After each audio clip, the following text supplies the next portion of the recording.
লোকসভা নির্বাচনের দিনক্ষণ ঘোষণা না হলেও নির্বাচনকে সামনে রেখে বাম ডান সব রাজনৈতিক দল নিজেদের পায়ের তলার মাটি শক্ত করতে মাঠে ময়দানে নেমে পড়েছে। একদিকে যেমন বিজেপির প্রধানমন্ত্রী থেকে হেভিওয়েট নেতৃত্ব বাংলার মাটিতে পা রেখেছেন, তেমনই আজ তৃণমূল কংগ্রেসের নেতৃত্বে জনগর্জন সভা হতে চলেছে কলকাতার ব্রিগেডে।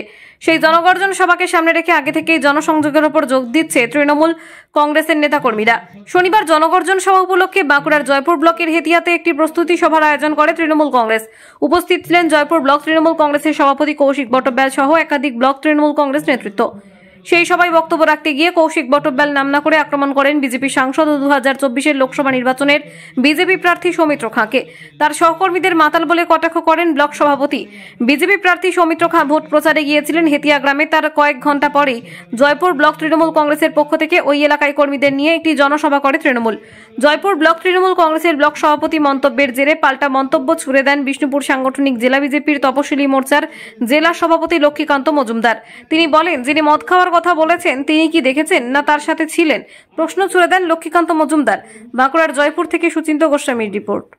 বুথের মিটিং ছিল আমাদের, জানেন আমাদের প্রস্তুতি মিটিং সব জায়গাতেই চলছে বুথ ওয়াইজ। আজকে আমরা রাত্রেবেলায় কলকাতা যাব সবাই।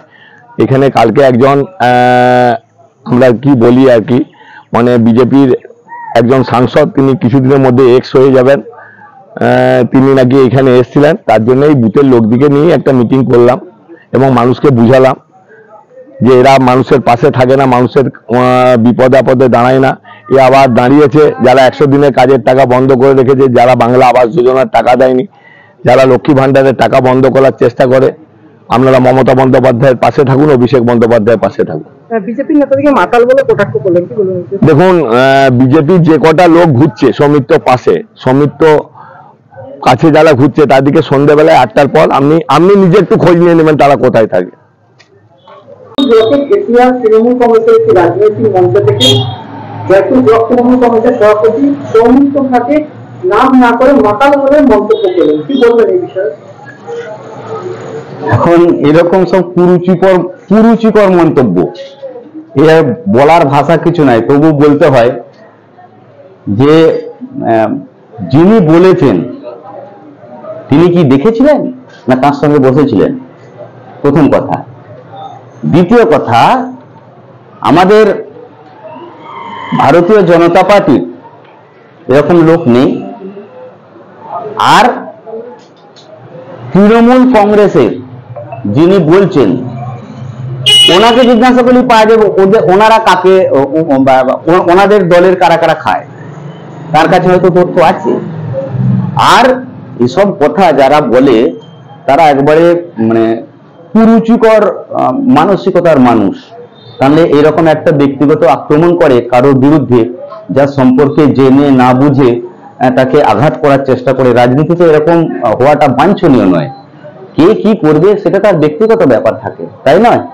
তাহলে সেই জায়গায় একজন নেতৃত্ব হয়ে যদি একজন আমাদের তিনি এখনো অ্যাক্টিং সাংসদ, তার সম্পর্কে এরকম কুরুচিকর মন্তব্য, ব্যক্তিগত মন্তব্য করে, তাহলে সেটা সত্যিই রাজনীতির ক্ষেত্রে খুবই দুর্ভাগ্যজনক। ওই রকম লোক মনে হয় রাজনীতিতে থাকলে রাজনীতিকে কলুষিতই করবে।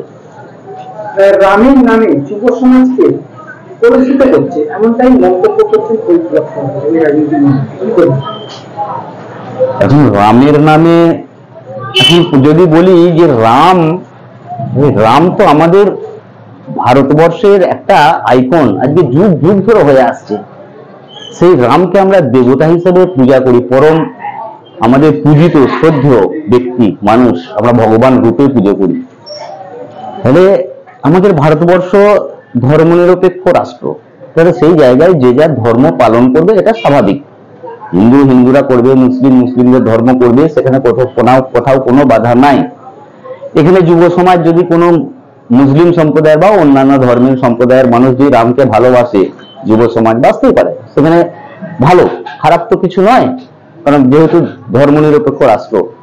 তাহলে সেই জায়গায় এই তৃণমূলের একটা ভীতি আছে যে রাম নামে। এর আগে তো আপনারা শুনেছেন যে মাননীয় মুখ্যমন্ত্রী নাম শুনে তেরে গিয়েছিলেন।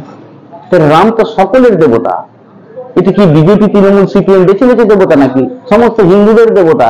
তাহলে সেই জায়গা থেকে তারা ওই রাম নাম শুনলে রেগে যাচ্ছে, ভয় খাচ্ছে, বিজেপি ভূত দেখছে, বিজেপি ফোবিয়া হয়ে গেছে, রাম নামের ফোবিয়া হয়ে গেছে।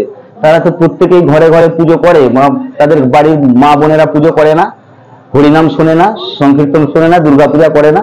সুতরাং এগুলো যারা বলে এগুলো পুরো একবারে মানে মূর্খের স্বর্গে বাস করে এরা। আমি ভারতীয় জনতা পার্টি তফসিলি মোর্চার বিষ্ণুপুর সাংগঠনিক জেলা সভাপতি। লক্ষ্মীকান্ত মজুমদার।